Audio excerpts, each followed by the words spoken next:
आप लोग अपनी स्क्रीन के सामने एक फोटो देख रहे होंगे और इनका नाम है जेपी नड्डा, जगत प्रकाश नड्डा। और भारतीय जनता पार्टी यानी कि बीजेपी के राष्ट्रीय अध्यक्ष हैं।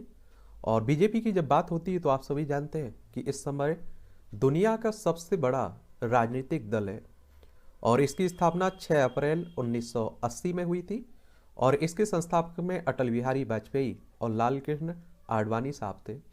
और बीजेपी के पहले राष्ट्रीय अध्यक्ष अटल बिहारी वाजपेयी थे। और इसकी विचारधारा की अगर हम लोग बात करते हैं तो आप देखेंगे रूढ़िवादी, नव उदारवाद, राष्ट्रवाद, हिंदुत्व, दक्षिणपंथी लोकलुभावनवाद, एकात्म मानववाद इसकी विचारधारा है। कुछ और पिक्चर आप लोग देख रहे होंगे और इस पिक्चर में आप लोगों को जेपी नड्डा साहब दिखाई दे रहे होंगे, मोदी साहब दिखाई दे रहे होंगे और अमित शाह साहब दिखाई दे रहे होंगे।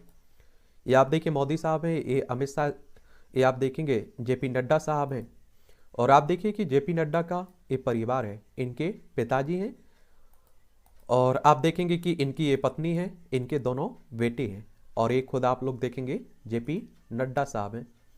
इनका संबंध देखिए बिहार से है और जब बिहार की बात होती है तो आप सभी जानते हैं कि पटना इसकी राजधानी है और इसकी अंतर्राष्ट्रीय सीमा नेपाल से लगती है, राज्यों में उत्तर प्रदेश, झारखंड, पश्चिम बंगाल से लगती है। यहाँ विधानसभा में 243 सीटें देखने को मिलेंगी। विधान परिषद भी है जिसमें 75 सीटें हैं। राज्यसभा में 16 सीटें हैं, लोकसभा में 40 सीटें हैं। 94,163 वर्ग किलोमीटर में आपका बिहार फैला हुआ है। क्या फैला हुआ है? बिहार फैला हुआ है। जेपी नड्डा की अगर हम लोग पूरे नाम की बात करें तो जगत प्रकाश नड्डा इनका पूरा नाम है। इनका जन्म 2 दिसंबर 1980 में पटना बिहार में हुआ था।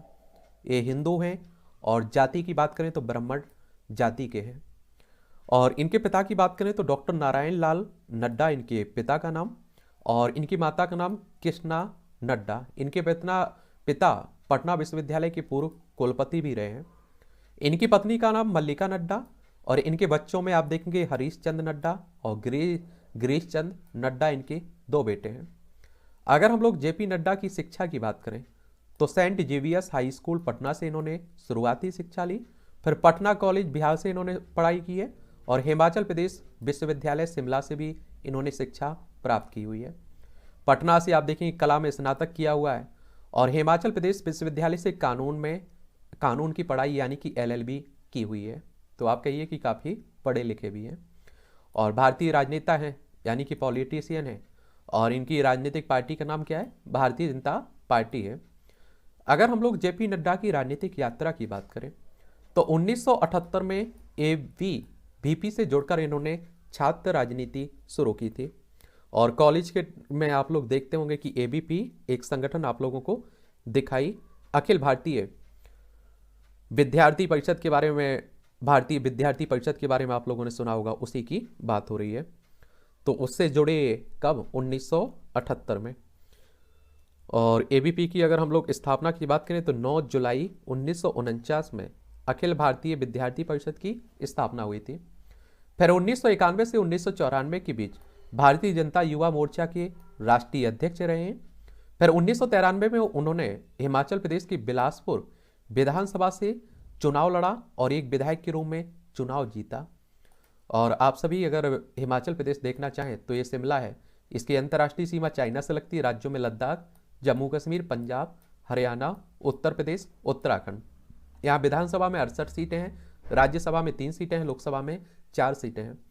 और देखिए विधायक अगर आपको बनना है, चुनाव लड़ना है तो आपकी उम्र कम से कम 25 साल होनी चाहिए। अधिकतम उम्र की सीमा यहाँ नहीं रखी गई है।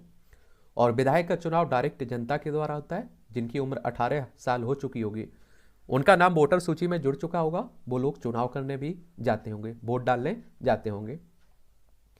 फिर आप देखेंगे कि 1998 में वो एक बार फिर से बिलासपुर विधानसभा सीट से विधायक के रूप में फिर से चुने गए। 1991 में उन्हें भारतीय जनता युवा मोर्चा का राष्ट्रीय अध्यक्ष नियुक्त किया गया था, आपको बता चुका हूं। फिर आप देखें 2007 में वह तीसरी बार बिलासपुर विधानसभा क्षेत्र से विधायक बने। 2007 में उन्हें केंद्रीय वन, पर्यावरण, विज्ञान और प्रौद्योगिकी मंत्री के रूप में नियुक्त किया गया। 2012 में उन्हें हिमाचल प्रदेश से राज्यसभा सदस्य के रूप में नियुक्त किया गया। और देखिए राज्यसभा सदस्यों का चुनाव आप देखते हैं कि विधायकों के द्वारा होता है और राज्यसभा सदस्य अगर आपको बनना है तो आपकी उम्र कम से कम 30 साल होनी चाहिए। अधिकतम उम्र की सीमा यहाँ भी नहीं रखी गई है। और राज्यसभा की 12 सदस्यों का चयन मनोनीत होते हैं राष्ट्रपति के द्वारा, ये भी मालूम होगा। फिर आप देखेंगे जून 2019 में उन्हें अमित शाह के तहत भाजपा के राष्ट्रीय कार्यकारिणी अध्यक्ष के रूप में नियुक्त किया गया था। और 20 जनवरी 2022 को उन्हें भारतीय जनता पार्टी का राष्ट्रीय अध्यक्ष भी नियुक्त किया गया था। तब से लेकर अभी तक आप देखेंगे ये भारतीय जनता पार्टी के राष्ट्रीय अध्यक्ष बने हुए हैं। आगे आने वाले समय में क्या पद मिलता है, क्या राजनीतिक सफर इनका रहता है, ये तो आने वाला वक्त ही बताएगा। और इसके लिए अच्छी बात रहती है कि आप लोग न्यूज़पेपर पढ़ते रहा करिएगा, सोशल मीडिया पर एक्टिव हैं तो वहाँ से भी आप लोग जानकारी ले लेते हैं। तो ये शॉर्ट बायोग्राफी है जगत प्रकाश नड्डा की। और बताइए अगर किसी और के बारे में बात करनी है, जानने की दिलचस्पी है, तो उसका नाम आप लोग नीचे लिख सकते हैं, उसके बारे में भी हम लोग बात कर लेंगे। ठीक है।